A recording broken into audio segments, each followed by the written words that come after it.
Thank you for joining us for CBN Newswatch. I'm Ephraim Graham. The wildfires continue to rage in California, where at least 40 deaths are now confirmed. More than 5,000 homes and businesses destroyed, and tens of thousands still remain evacuated. But there are signs of hope as firefighters try to take advantage of lighter winds and lower humidity. CBN's Jenna Browder is on this story. After a week of devastating destruction and harrowing escapes. My eyes are burning too, dude, but we still got oxygen, so we're not dead yet. Finally, some signs of hope. Fire officials say they are starting to gain a lead on many of the 15 fires now raging across California's wine country and other parts of the state. This has become the deadliest outbreak in California's history, with dozens still missing and more than 5,000 homes and businesses destroyed. Officials are using everything they have: planes, helicopters, and over 11,000 firefighters. Fires are still burning dangerously close to many homes and vineyards, with 75,000 evacuations still in place, that number down from what was 100,000. For those who do get to return home, many find little left. Entire neighborhoods like this burned to the ground. The house is gone. I haven't seen it. I saw my next neighbor's picture. Our whole street's gone. Bob Boyett says he lost everything, but that's not stopping him and many others from helping. He's opened up his grocery stores to feed firefighters and first responders. It's our job to take care of our community and do what we can, and we got all the stores open. This is my family. These are my people here. And families and friends throughout the state are coming together as many will begin rebuilding their lives. Jenna Browder, CBN News.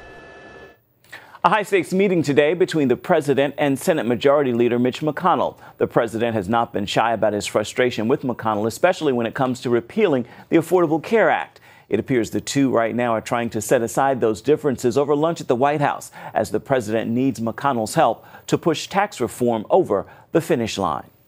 The president's travel ban is back in the courts, this time in Maryland. It's there a federal judge is set to hold a hearing on requests for preliminary injunctions in 3 lawsuits that argue that travel restrictions violate the U.S. Constitution. President Trump's travel order restricts travel into the U.S. from Chad, Iran, Libya, North Korea, Somalia, Syria, and Yemen. The Federal Reserve could soon be raising interest rates, and the rate change would reflect growth in the economy. That is according to an announcement by the Federal Reserve Chair, Janet Yellen. She says the impact of the recent hurricanes will likely slow economic growth, but that should rebound by the end of the year. Her comments suggest the Fed will raise rates the 3rd time this year by December. There's word another interest rate hike could be heading our way. Colin Kaepernick has filed a grievance against the NFL. Kaepernick believes he has not been signed as a result of collusion by owners of the league after he began protesting during the national anthem last August. The former San Francisco 49ers quarterback said he wanted to bring attention to the mistreatment of African Americans by police officers. It started a national conversation about political activism on the football field. The death toll continues to rise in Somalia after a truck bombing in Mogadishu Saturday. More than 300 people were killed and another 300 were seriously hurt. It is being considered one of the deadliest attacks in Somalia's history. It was a massacre what happened yesterday, and I never saw such thing in the last 27 years. I witnessed little boy's head laying on the ground, and his mother and other child, their heads were also cut in the explosion. People buried separately, parts of people's bodies because they collected them separately. It was a very shocking event. Turkey's health minister arrived in the country to help coordinate an evacuation of some of Somalia's wounded. Turkey's Emergency and Disaster Management Agency is sending search and rescue experts and medical teams there as well. Israeli Prime Minister Benjamin Netanyahu addressed more than 100 Christian journalists from around the world at the opening session of the first ever Christian Media Summit in Jerusalem. As Chris Mitchell now reports, the Israeli leader raised the plight of persecuted Christians in the Middle East, the menace of Iran, and the biblical role of Israel as a light to the nations. Israeli Prime Minister Netanyahu began by emphasizing the importance of Christian support for Israel.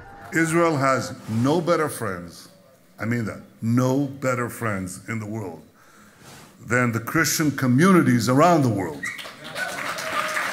And Israel is the one country in a vast region where Christians not only survive, they thrive. He also castigated Iran for persecuting and torturing Christians and challenged the Christian media to put a spotlight on their plight. Dedicate this week to highlighting the plight of the countless Christians suffering under Iran. Profile the brave Christian leaders jailed for practicing their faith. Sit with the families of the school teachers jailed for years merely for converting to Christianity.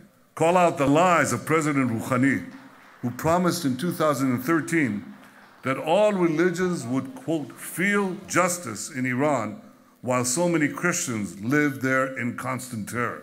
This reporter asked the Prime Minister about Iran's attempt to create a Shiite Muslim arc of power in the Middle East. They're trying to import Shiite militias that are now trying to choke the Kurds in Kirkuk. Shiite militias, Afghans, Pakistanis, under Iranian command, and they want to bring them also right next to the Golan Heights.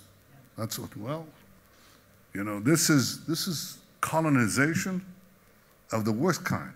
CBN News also asked why Israel, with so many challenges, sends Israeli relief to the nations when disaster strikes. In the world, and people say, well, what do you do? I mean, what is it that you get out of it?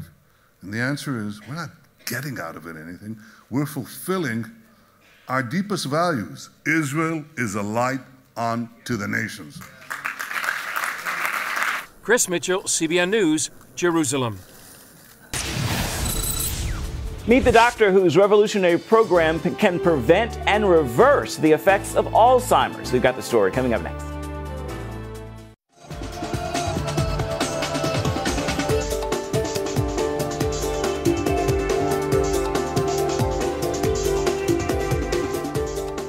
Alzheimer's, just the word can be frightening. This dreaded disease not only steals memories, it's also America's third leading cause of death. But one doctor has successfully found a way to fight back. Lori Johnson visited one of his patients whose Alzheimer's symptoms have been actually reversed. These days, 69-year-old Sally Weinrich smiles almost all the time, ever since her Alzheimer's symptoms reversed. Life is good. I like being able to remember, to connect the dots, because I've experienced the absence of thinking, and that is scary. Her husband, Martin, equally overjoyed. She has come back. Sally's not alone. Hundreds of patients with mild to moderate cognitive impairment experience never-before-seen improvements thanks to a revolutionary treatment developed by Dr. Dale Bredesen. Alzheimer's disease is no longer a mystery. You don't have to say, we don't know why you get it, we don't know what to do about it. We do know why you get it, we do know what to do about it, and we know how to prevent it. After 30 years of research, Dr. Bredesen is sharing his treatment in the new book, The End of Alzheimer's, as well as in medical journals. Just like a roof with 36 holes can only work when all 36 are repaired, Dr. Bredesen says there are 36 causes of Alzheimer's, which must all be addressed. If there are specific exposures, you want to get rid of those. If there are specific nutritional changes, you want to address those. If there are hormonal changes, you want to address those. If there are inflammatory changes. Sally and Martin sensed trouble when she began forgetting things, like her grandchildren's names and her purse at the grocery. A test confirmed early stages of Alzheimer's. It was a total sense of hopelessness. A wish to die and not want to live, because as a nurse, I've cared for Alzheimer's patients, and I also have had family members who I love dearly who've had advanced Alzheimer's and who died from Alzheimer's, in fact. So, of course, I was scared. Martin, a scientific researcher, scoured the internet for help. He found Dr. Bredesen's protocol and got Sally on board. You don't want to wait until it's very late in the game. The earlier the better, and the more likely you're going to see dramatic improvements. Sally got what Dr. Bredesen calls a cognoscopy, blood work, genetic tests, and more to identify where she was when it came to Alzheimer's 36 causes. All of us should have a cognoscopy when we get to 45 or more, just as we get a colonoscopy when we're 50. Everybody knows that. Sally's results pinpointed specific areas of concern. Each person's program is different, so we developed a computerized algorithm so that you can look at all the different contributors for each person, identify. The next step for Sally, tailor-made treatment that zeroes in on where she needs improvement. In her case, that meant certain medicines, vitamins, and supplements, more sleep, less stress. And the first thing I started doing was spending, because Dr. Bredesen talks about decreasing stress, was spending 30 minutes each morning praying. I immediately saw improvement in what I could recall. Next thing I did was increase my exercise. I immediately saw improvement in my thinking. Sally eats a mildly ketogenic diet as part of her treatment. That means no sugar and very few other carbohydrates. When I am ketogenic, my brain thinks clearer than when I'm not ketogenic. Sally eliminated exposure to certain toxins like mold and pesticides, addressed hidden infections in her body, and much more. I have not gone to town and forgotten my pocketbook since I've started this program.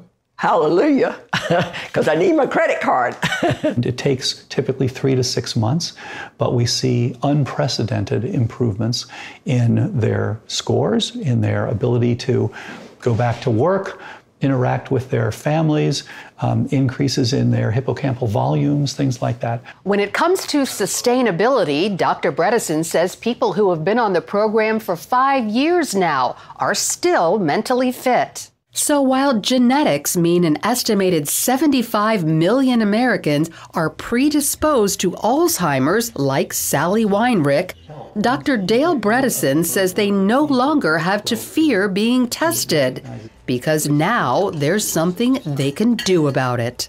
The fear is pretty much gone. The doubt is pretty much gone. And that's the real Sally. That's who God and Dale Bredesen have given back to me. Lori Johnson, CBN News. Up next, part obstacle course, and it's training the next generation of ninja warriors. See how these elite athletes are also using their platform to spread the gospel.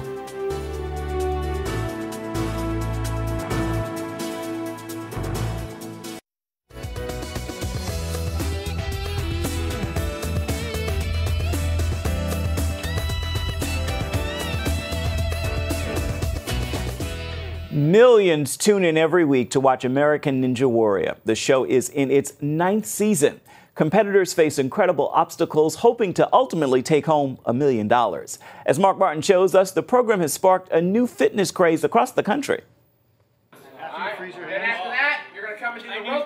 It's not your typical workout. From swinging on ropes and maneuvering through rings to supporting yourself with pegs and walking on softballs. Those training to become ninja warriors face a rigorous road. I think gyms like this, gyms like Iron Sports, training for American Ninja Warrior, getting so popular because it's a different kind of training. It involves a lot of calisthenics, which is just body movement. Daniel Gill is one of the students at Houston's American Ninja Warrior Iron Sports Gym. He and the others tackle obstacle courses developed by gym owner Sam Sand. Sand says the intense training works all muscle groups and also develops mental toughness. Sand also competes on American Ninja Warrior, so he knows what it takes. I myself and my staff actually take the time, build different obstacles to actually give people different type of training, alternative training versus, the weight room and stuff like that. So it does, I take pride in what we do here as far as, on all the training and all the obstacles that we put. And Sand has the results to back that up. He says every year more than 20 people from this gym alone make it on the show. That number includes former Olympic gymnast John Horton, who took home a silver medal on the high bar. I think Houston's probably a hotbed simply because we've got the best training facility in the country. Sam Sand has built just the perfect place to train. Gyms like Iron Sports can be found across the country. It's everybody helping each other versus, in it to win it. And I think that's why, I like to invite friends to this place because I just think it's the people, like the way everybody helps each other and really serves each other that way, encourages each other is what brings me back, what draws me here. Ninja competitor Gianna Manners says it also provides her the opportunity to be a witness for Jesus Christ. I just love the fact that this is totally a podium for just being able to represent the Lord in a Christ-like way and being able to draw people. Fellow competitor Grant Clinton agrees. Being a believer, that's what it's all about. Really, it's not about me being up there and performing well. Of course, I'm a competitor and I like to do well. I want to compete well.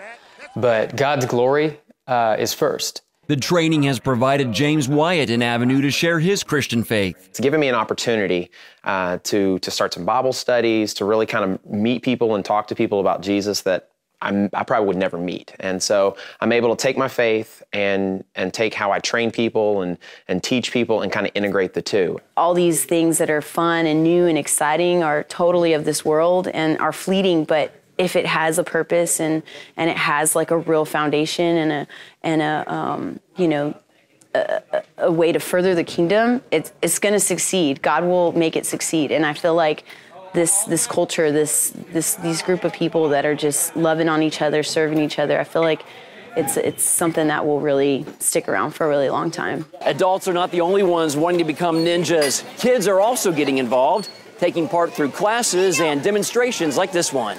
Are you enjoying the show today? Yeah! Daniel Gill says it makes sense that younger generations want to be ninjas. And so it's really fun for both, parents and kids alike, because kids, for me, I feel like I'm a kid at heart. We love to climb on things. We love the challenge of coming up against something that's, maybe a little bit intimidating, or it's balance, or it's upper body, and learning how to conquer those obstacles. James Wyatt, a trainer at Iron Sports and ninja competitor, says he and his wife were looking for something to do with their kids, and the gym was a good fit. He believes while the show has helped make these gyms popular, there's more to why people are drawn here. I think they stick around mainly because of the community, right? People are looking for places to belong. They're looking for places to connect. And the ninja community, the obstacle course community is a very, it's a great group of people. They're very friendly. They're very helpful. People want you to succeed.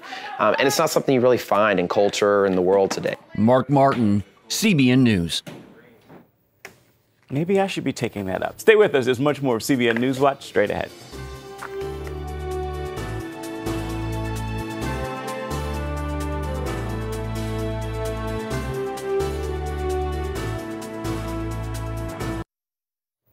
Operation Blessing has helped people in Mexico after a 7-point quake shook Mexico City in late September. It was the second deadly earthquake to strike the country in a matter of weeks. More than 200 people died. Judith knew she wanted to help survivors of the massive natural disaster. She decided to make home-cooked meals for the victims and for first responders. On the first day, she cooked more than 20 pounds of meat and 11 pounds of rice and beans. Operation Blessing came alongside her just as she was running out of food. With OB's help, she was able to give out more hot meals to those in need. Well, right now it is time for your Monday motivation. As you move through the day and begin this week, take this thought with you. Your very breath speaks to the possibility that better times are ahead and there's a greater future awaiting you. If you have a purpose, pray about it, and then be sure to put your feet to your faith and do something about it. With that word, be sure to make this a marvelous Monday and a wonderful rest of the week. That is a wrap for this edition of CBN Newswatch. Remember, you can always find more of our exclusive coverage of the issues you care most about always at cbnnews.com. And take the time to tell us what you think about the stories you've seen here today. You can do that by emailing newswatch@cbn.com. And of course, you can always reach out and touch us on Facebook, Twitter, and Instagram. We look forward to hearing from you. Thank you so much for joining us for this hour. We look forward to seeing you tomorrow. Make this a marvelous Monday and a wonderful rest of the week. Goodbye and God bless.